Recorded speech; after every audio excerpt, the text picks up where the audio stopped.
our message today. Starting off with Scott Alf, because his last name starts with A.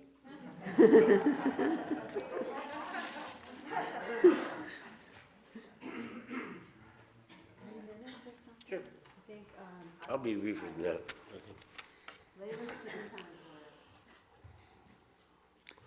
I think it's the love of community. It's love in general. It's the love of our parents and the love of children if you have them.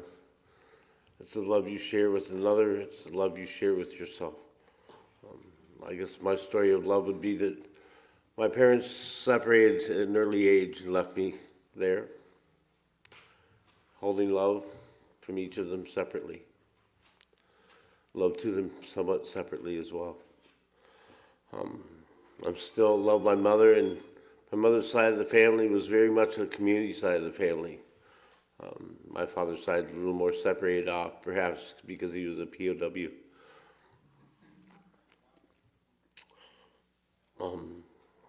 Living that love of life and the affective education with an A that I'm trying to promote living by is that learning from doing and being what you want to be. So I guess I want to say that later in life I tried marriage with a partner and it didn't work out as well. And then I married the earth because I knew I couldn't lose that one. So at the 50th anniversary of teaching at the University of Michigan, there was an opportunity to marry the earth. And I've got a certificate that I married the earth. So my love for the earth and for life on this planet is one of those things that I want to celebrate and do the most for. We certainly can't let that love go. So I want to advocate for love of self and love of the planet as a common thing. So love is what you make of it, and it's a paradise that we live in, one that we left and one that we return spiritually to. But it's this ability to walk around and to be and to do that we celebrate life with here in this phase of existence. So love is what it is. Make it what you want, but consider other people a part of it as if they were yourself, and share the planet.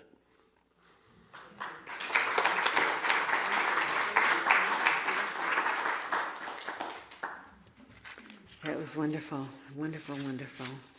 Layla Ananda, you are next. Who's going to time you?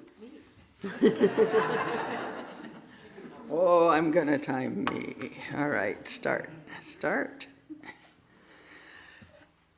So I want to talk about love languages. And I know there's a book that's the 5 languages of love, but that's not what I want to talk about. You can go read that. I want to talk about how each of us is love, and each of us can express love through the words we use and the intent of those words and the tone.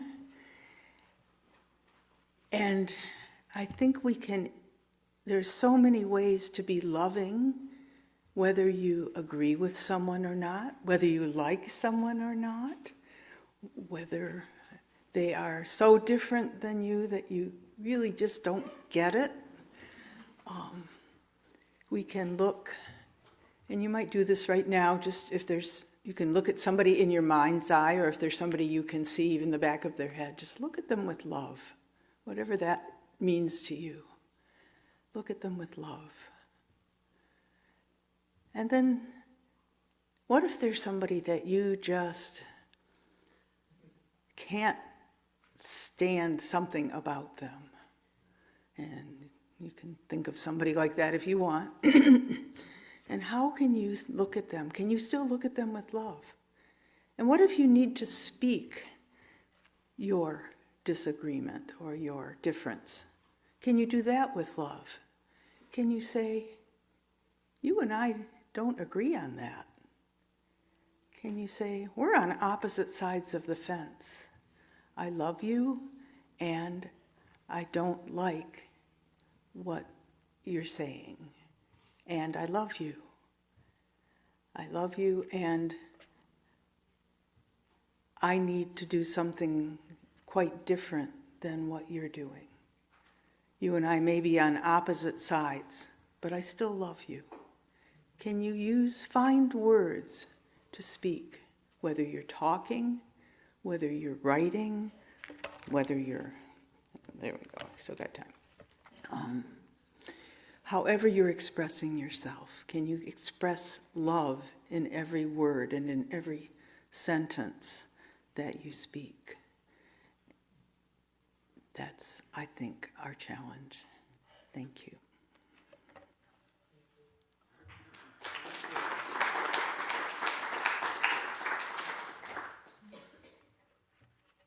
Al Carter.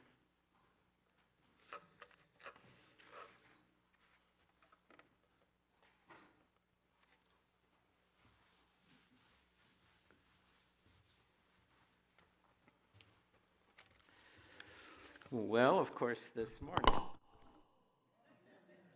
woke up and said, what did I sign up for? Because at the time, it was about love, and having just lost Marilyn, my emotions are just incredibly powerful that I know about love. I know about it. I've just experienced the loss of it. It defines it bigger than life. But to have anything meaningful to say about it, I look around to different people that have lost spouses and partners and realize, now it's real for me in a way that I could only imagine with them. So I don't have anything to tell you about love. This morning, though, I'm supposed to speak Heavens to Murgatroyd, what was the emotion that I can express. So I wasn't afraid of speaking because a couple of years of being a teacher to junior highs, students, I don't care if the audience likes me or not. You're going to listen, okay? So I don't have that fear of speaking. A lot of people do. But other than the fact I just wanted to say how much I loved Marilyn and how much loss. Okay, a woman once told me that if we could remember pain and the disagreements, and we always tend to make the past beautiful, there'd never be a second child born into the world. I don't know the truth of that or not, but I think the brain developed an ability to forgive pain and kind of diminish it so that we have survival of the species. Thank you.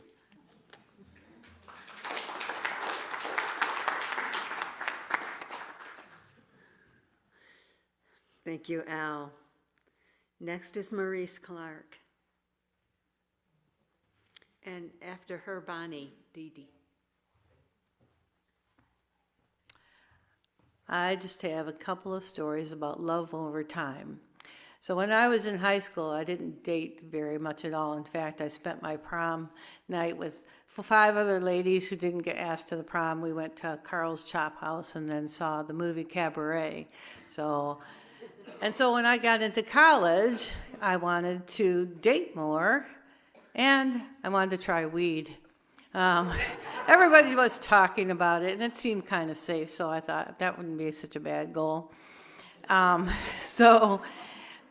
second year in college, I had, this one guy liked me, so he always sat on my right side in chemistry class, and one day he was gone. And it was getting near the end of class, and I looked over, and I just stopped. Because here was this guy with long hair down to his shoulders, a leather jacket with fringe on it, and beautiful face, right? And I'm like going, holy crap, how did I miss them? What am I going to do? I need to figure out something because class is starting to end, right? And I just wanted to figure out, and so not only that, it's like, oh, he looks like some kind of, like he might be able to, I might be able to get my weed experience from too, So anyways, we were end of class, he's packing up, he's got to walk past me. What do I do? What do I do? So I stuck my foot out. And he fell. Oh my gosh, I'm so sorry, you know. What, I didn't mean to do that, haha. And we started talking, and we never stopped.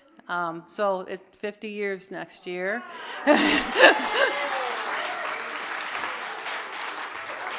And I did get my weed experience.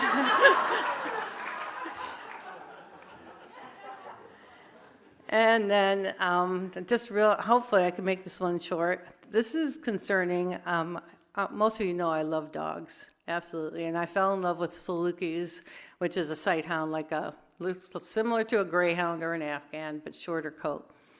Anyway, got our first Saluki in 1980, and in 1983, I got this puppy that was, oh my God, I just loved her to death. And in fact, my first Saluki got very jealous of her.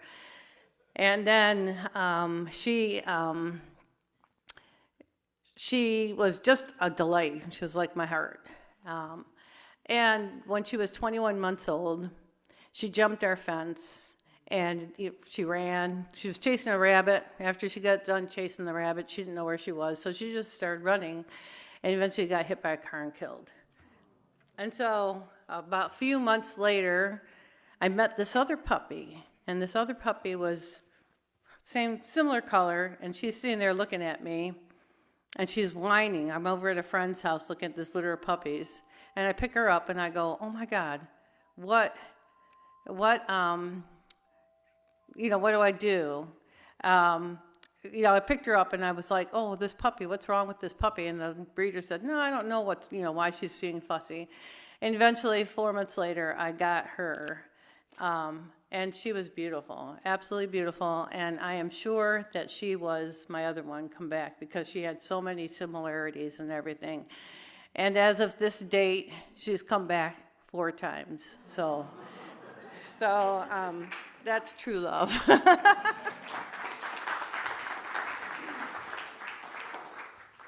Thank you, Maurice. Thank you. Bonnie Didi. And after Bonnie is Nora.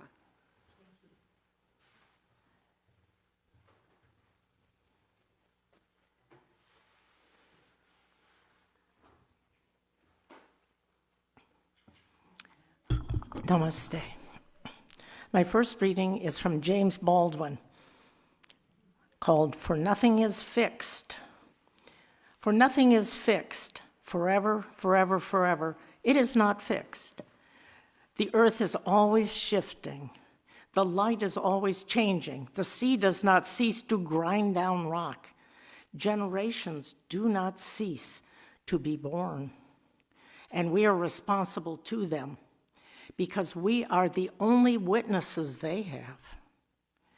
The sea rises, the light fails, lovers cling to each other, and children cling to us.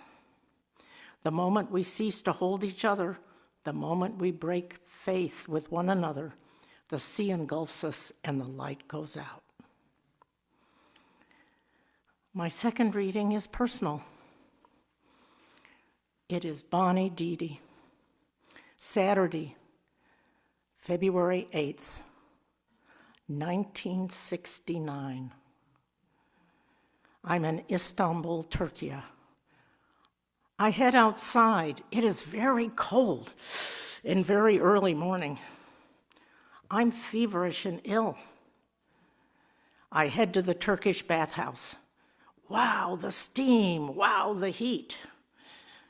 Done there, I head back to bed, collapsing into a deep sleep, dreaming sleep. I hear Mother's voice. She's in Indiana. She's telling me over and over, your father is dying. She's pleading, please come, please come. I see him sleeping and resting in his blue suit with red roses on his hands. He is as I will see him the coming Tuesday, February 11th, 1969 in Indiana. Suddenly, gasping and awakening, knowing and grieving, the message that I have a call from America comes via messenger at 8 o'clock that night. I go to the post office to speak with the international telephone operator who will connect me. After 3 hours, I am finally connected to the real world phone call from Mother. It is true. My dear Father did let me know that he took his transit train. I'm coming. I remember his love. And the last lesson of growth from Rumi: every leaf that grows will tell you what you sow will bear fruit. So if you have any sense, my friends, don't plant anything but love. Thank you.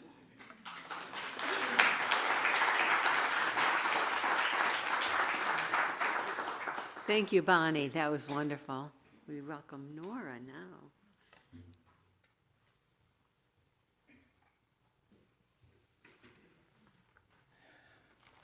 This is from Anam Cara.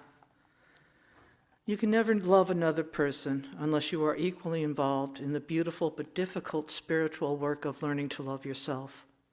There is within each of us, at the soul level, an enriching fountain of love. In other words, you do not have to go outside yourself to know what love is. This is not selfishness, and it's not narcissism. They are negative obsessions with the need to be loved. Rather, this is the wellspring of love within the heart. Through their need for love, people who lead solitary lives often stumble upon this great fountain. They learn to whisper awake the deep well of love within. This is not a question of forcing yourself to love yourself. When this happens, the ground that is hardened, it is more a question of exercising reserve, of inviting the wellspring of love that is, after all, your deepest nature to flow through your life. When this happens, the ground that is hardened within you grows soft again. You are sent here to learn to love and to receive love. The greatest gift new love brings into your life is the awakening to the hidden love within. This makes you independent. You are now able to come close to the other, not out of need or with the wearying apparatus of projection, but out of genuine intimacy, affinity, and belonging. It is a freedom.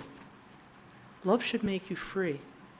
You become free of the hungry, blistering need with which you continually reach out to scrape affirmation, respect, and significance for yourself from things and people outside yourself. To be holy is to be home, to be able to rest in the house of belonging that we call the soul.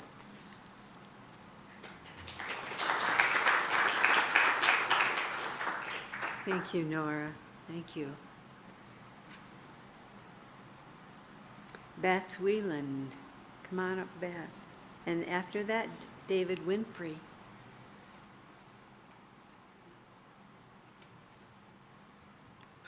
Hello. Okay.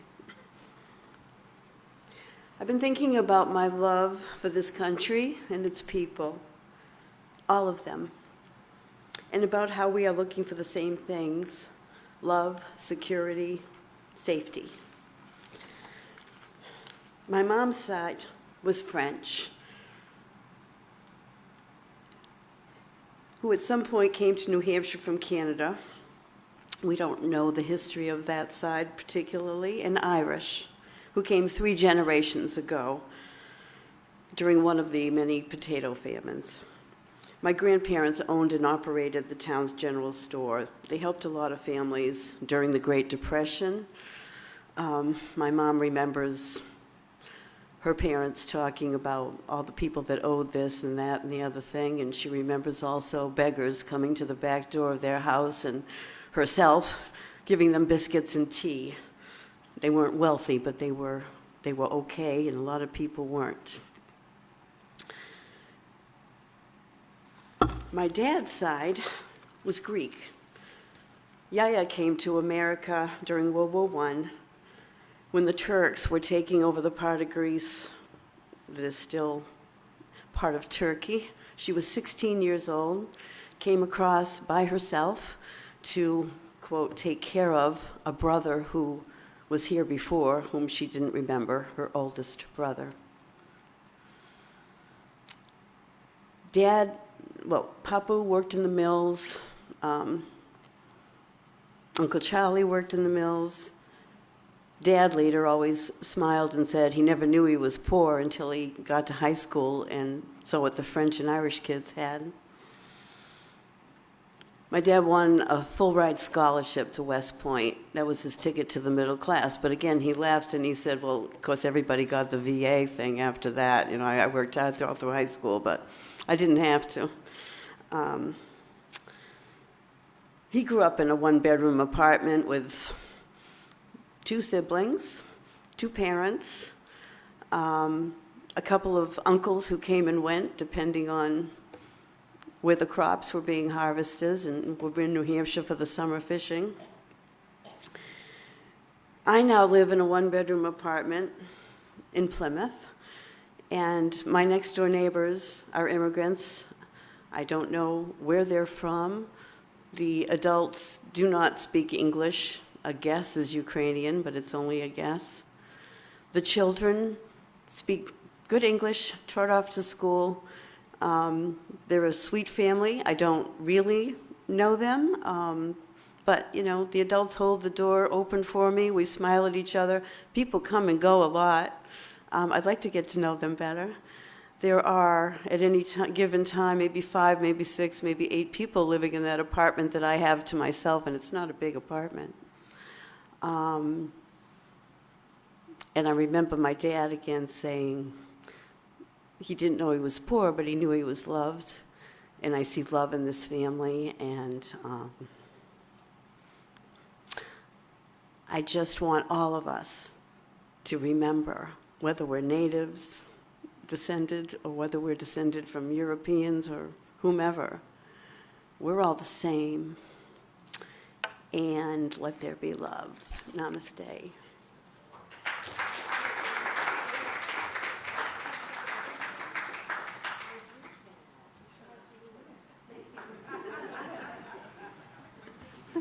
It's very helpful to have a guidance here. Dave Winfrey, please.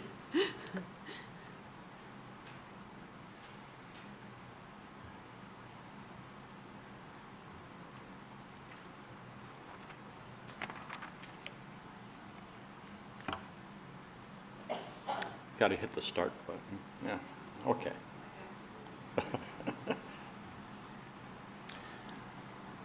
It's great to be here, see each of you. I've been on a journey for a long time of growth, transformation, service. And about 3 or 4 years ago, I had a sincere prayer, a call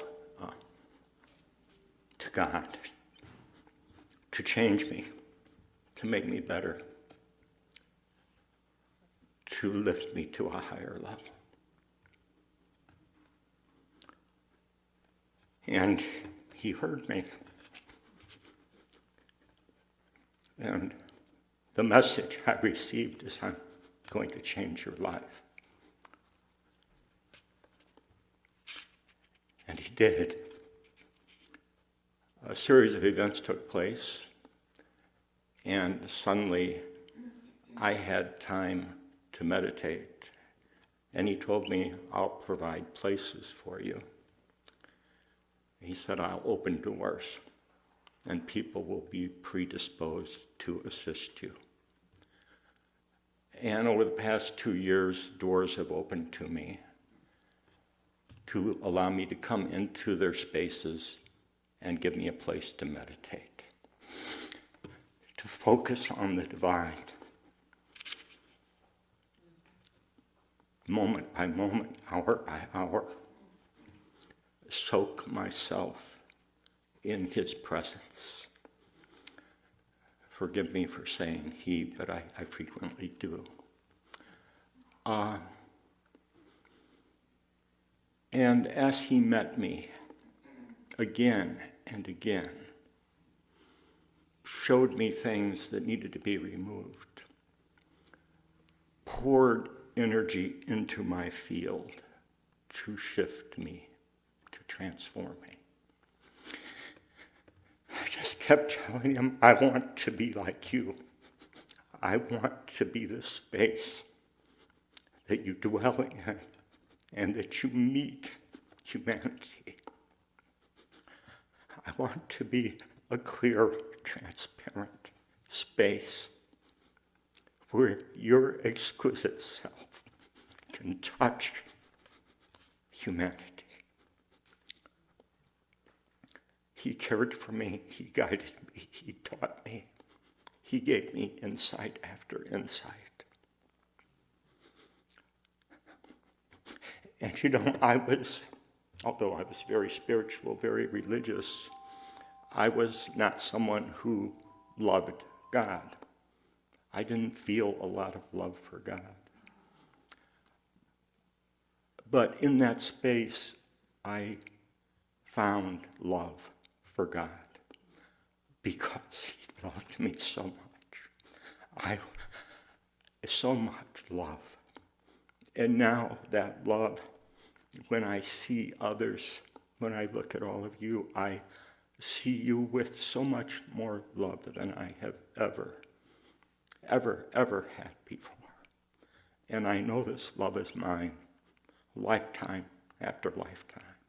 I know there's a connection there that has been built.